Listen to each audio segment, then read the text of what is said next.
Hi everyone, and welcome back to my series of videos on toilet anxiety. So there's something I've observed in many of the people I see for this, and that is how well they excel in detecting sensations in their body. In fact, they're hyper aware. However, these sensations, they're being interpreted inaccurately, and it's often the case that the meaning that's being put into the sensations is in part what causes the anxious thoughts and fear to actually occur. So this hyper awareness, this vigilance occurs because of an increased connectivity between a part of the brain called the insula and another part of the brain known as the amygdala. Now the insula is the part of our brain where all the sensory information that we receive goes to be processed and interpreted. So that's all the sensations we feel in our body, all of the information from our senses, including proprioception and our vestibular system and our interoceptive sense, literally our gut feeling.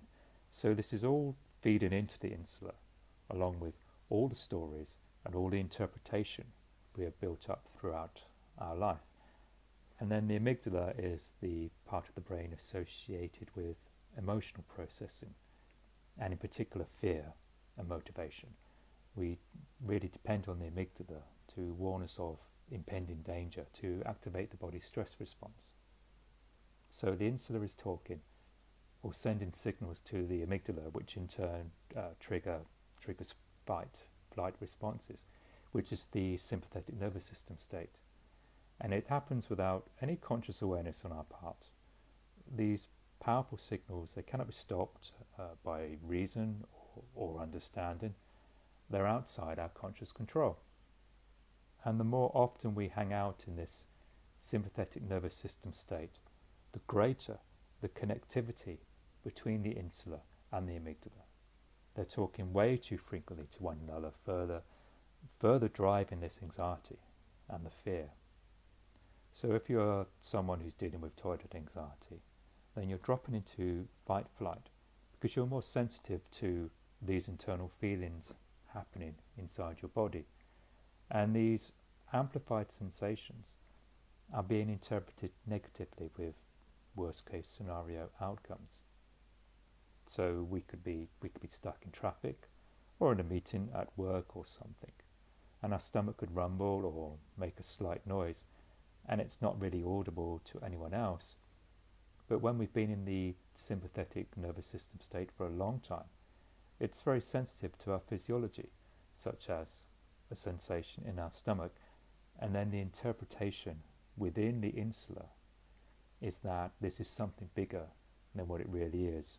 And then we start catastrophizing, and at which point all we can think about is the bathroom location, and what other people will think, because everyone is going to notice if we have to excuse ourselves, right? And if you're stuck somewhere like the car, then the stress levels are going through the roof. We feel like we can't escape.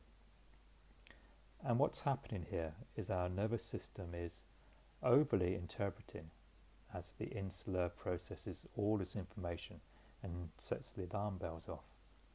And we are just left with the danger of a worst case scenario.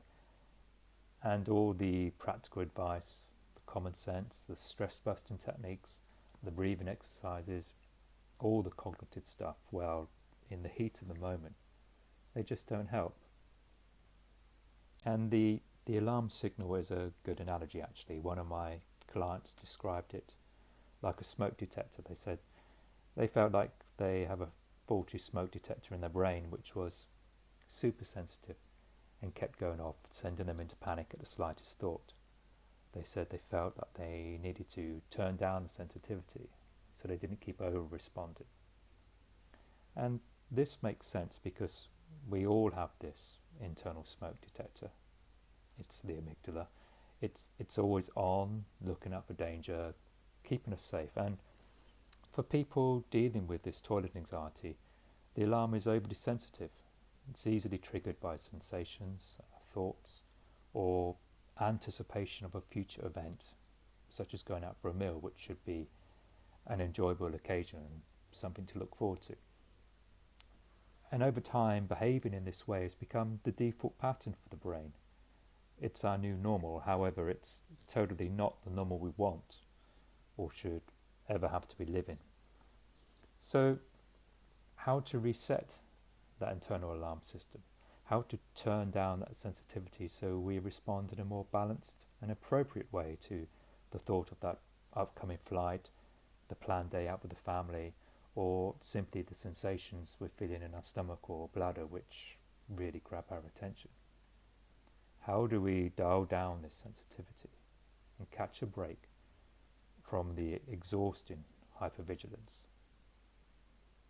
Well, all this internal communication going on in our autonomic nervous system, in our senses, feeding into the insula, well, it's all going on in the background, in the subconscious, meaning it's outside our conscious awareness. It's happening all the time, and it dictates our behaviour, how we act, how we interact and navigate life, how we respond. Everything really is an expression of the unconscious or subconscious mind, that place where all our hopes, dreams and fears hang out.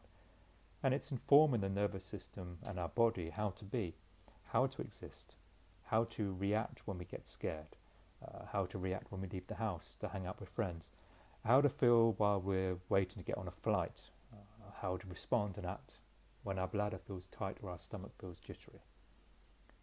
And what drives or creates that unconscious behaviour is a combination of our experiences and how our mind has processed those experiences, what it did with the information from each experience. And this informs the autonomic nervous system what to do anytime one of those experiences or similar is repeated. The brain, our whole being, is all about conserving energy, staying alive. And this is why so much of our existence is controlled by the unconscious. We see something familiar, something we've encountered before, and our unconscious just runs a default program so we can operate or respond without having to consciously think about it. And this way the brain can conserve energy. And these unconscious programs really create the content of our life. All of our past experience we bring into our current self. Even if the way we once behaved or reacted to an experience is now inappropriate and unhelpful, we often still respond automatically to any familiar stimulus as if we were back then. And if you think about it, the times you hear an old song or catch a scent in the air and it takes us right back to an emotion, a feeling, a little ripple through time from some childhood memory perhaps. And the same thing happens with even greater intensity when we are presented with something which triggers an emotion from a past difficult or perhaps traumatic incident. And we bring this into our current self, our present being, and reinforce that behaviour for our future self. It seems our unconscious really does define who we are, the way we speak, our metabolism, the friends we hang out with, the partner we choose. Everything we do is an expression of our unconscious or subconscious, and that expression of who we are is played out in the body. Our behaviour, our emotions, our desires and our biggest fears, a pure expression of our unconscious, lived and experienced through the body. Now there are many therapies and techniques to help us change or modify our behaviour, yet most focus on changing the outward expression of these unconscious patterns, and that is why they can sometimes be less effective than we need them to be. So when we want to change or modify our behaviour and all the conscious logical steps have failed or been less than effective, the approach I like to consider is to question why do we even have the behaviour to begin with. What is it in our subconscious that is having such a powerful influence on our life and in our ability to enjoy life? And this is how we get to dial down the sensitivity and have a break from the exhausting hypervigilance. It's by making change at a fundamental level, an unconscious level. We have to go to those subconscious programs, We have to investigate the relationships or connections we have built up over time between patterns of the unconscious and the autonomic nervous system, so the body can learn that danger has passed and we can live in the reality of the present. And this is never more true than for something like toilet anxiety. Alright, so thanks for watching, take care, and I'll see you in the next video.